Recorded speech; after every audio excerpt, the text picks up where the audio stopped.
Hey everyone, Justin and Jesse Klein here with the Klein Real Estate team. Today we're going to cover floodplains. Very interesting history here, and everyone remembers 2021 when Abbotsford was underwater, so let's take a deep dive into it. Not the first time and not the last. Nope. Underwater. We'll start with a little bit of the history. So interesting enough, Sumas that flooded in 2021, it was actually a lake before. So everyone who purchased in the Sumas Prairie there, you're actually just purchasing in a lake that we turned into land. And 100 years ago, the lake took up 134 square kilometers of Abbotsford, fluctuated by about 40 square kilometers depending on the season.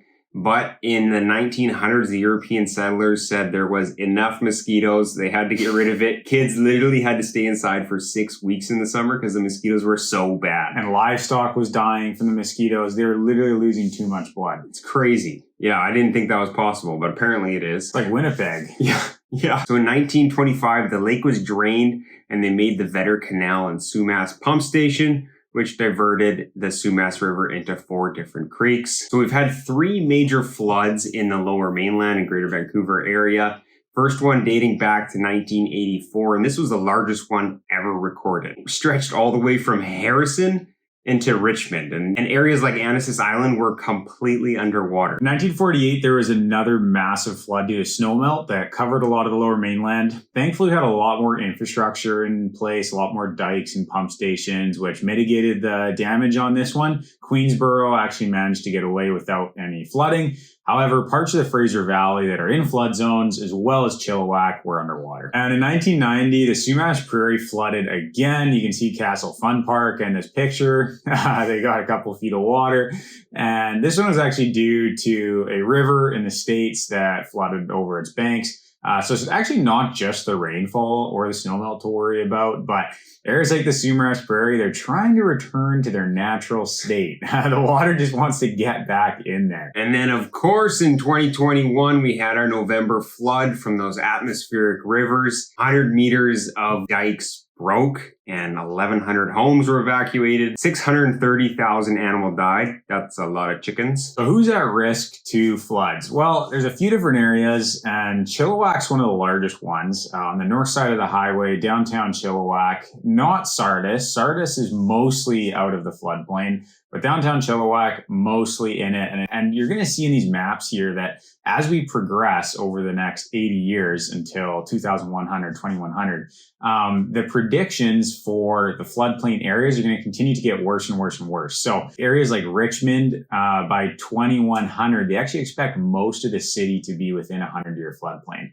And parts of Chilliwack that were now in the 100-year floodplain, but maybe they're expected to, get 1.5 meters or 2 meters underwater. By 2100, it'll be like 3 meters, 4 meters underwater, which if you think about that, now you're pretty much up into your second story. The floor of your second story house would be covered, which is obviously pretty damaging. So we got downtown Chilliwack, which is a big one. Some parts of Abbotsford down near the border, but a lot of Abbotsford's high and dry.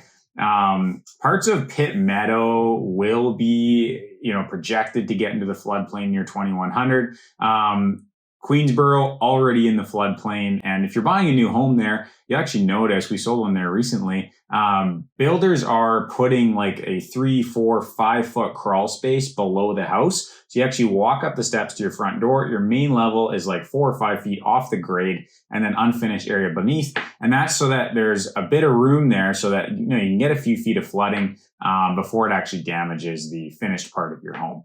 And so that's new building code there. And then Richmond, most of Richmond is not right now, not all of it's in the floodplain, but by 2100, they're projecting most of it to be completely in the floodplain. Some parts of Ladner, Tawasin, and South Surrey, Crescent Beach.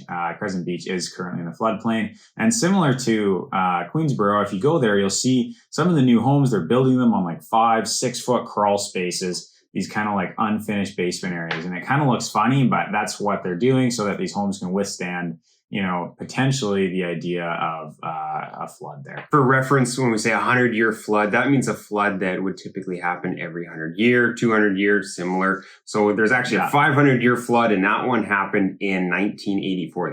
That flood that we were discussing there, that was a 500-year flood. 1894. Sorry, 1894. Yeah. That was a 500-year flood. Yeah, and those ones, It's bad. Yeah, those are bad. The main preventative measures that are being taken to avoid the flooding is dikes. So these are embankments made along riverbanks or shorelines to prevent the flow of water coming into the land behind. You can see here, we put up a couple images of where dikes are. Queensborough, a big one, and that one was able to withstand that big flood that we had in the 1900s. In Richmond as well, they have those dikes set up, and then lots out in Abbotsford and Chilliwack. And then we have the pump station. So this is the Barrowtown pump station, and this is what people were really scared was going to break in 2021, which would cause huge floods, even worse in the Sumas Prairie there. And this is actually monitoring water levels out of the Sumas River. And then also, like Jesse said, the homes are being elevated. So in Queensborough, it's now a requirement for homes to be elevated 3.53 meters and sometimes even 4.2 depending on the location.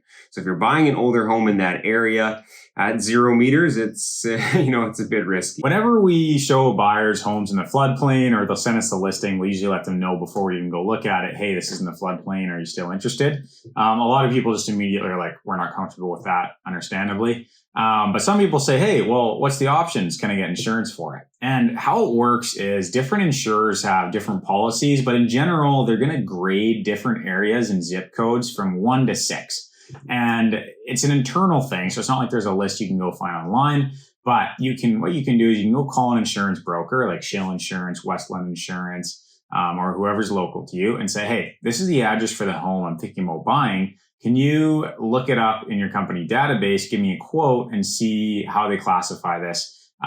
For example, I got a quote on a property in downtown Chilliwack the other day for a client, and it was class 6, which was basically uninsurable. So the insurance broker, they just checked one company for me. They said, yeah, this is class 6, the worst kind of floodplain zone. They won't even usually provide insurance for this. And then as you move down 5, 4, 3, 2, 1, the insurance company downgrades the risk of flooding for that property.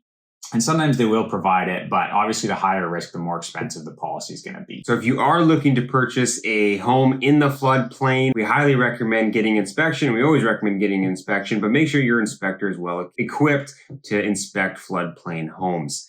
You can also find resources with the municipality that you're purchasing within. For example, in Queensborough, they classify each of the homes from Class A all the way down to Class R, depending on how well equipped they are for the flood. And then lastly, what does your appreciation look like if you purchase within a floodplain? Now, this isn't concrete because we only have data back to 2021 on this. Of course, we had a massive flood in there, so it's really interesting to look at actually, but we put a 250 sale moving average in Chilliwack, an area with a lot of homes in the floodplain. So this is it's kind of a shocking graph. You can see here the blue line in 2021. As Chilliwack started to take off, the places in the floodplain didn't. I mean, there was a major flood there. I don't know how they could. And then as everything took off, it joined but didn't peak quite as hard. And now apparently they're about on par as the places not in the floodplain and appreciated better over the last 2 years. It's really interesting. We got to get some more data on this, but take it with a grain of salt. Yeah, we definitely got to look deeper into this. So the question that everybody's wondering, should you buy a home in the floodplain? And I think you've really got to think about all the factors we just talked about. Can you get insurance there? How expensive is the insurance? Are you concerned about future appreciation? Do you believe in climate change, that things are going to continue to get worse and worse and worse, which is what a lot of these floodplain maps predict. They say, okay, by 2100, areas like Richmond will be completely within the 100-year floodplain. Well, if that's something that you think is true, then you might want to hold off buying there because insurance has only continued to get more and more difficult, more and more expensive, especially if you're buying in somewhere that's already in the floodplain. Maybe it's in like a 2-meter floodplain, maybe it's 4 meters in 50 years. But another thing to think about is, has the home been equipped to handle the floodplains? If you're buying something that's raised 5 feet off the ground with that crawl, like a lot of the building code in Queensborough now.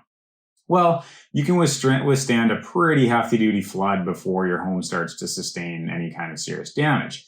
So that's something to think about as well. In general, though, insurance companies have taken severe losses over the last 5 to 6 years from forest fires in places like California and the Okanagan, flooding and hurricanes down south on the Caribbean and the Gulf.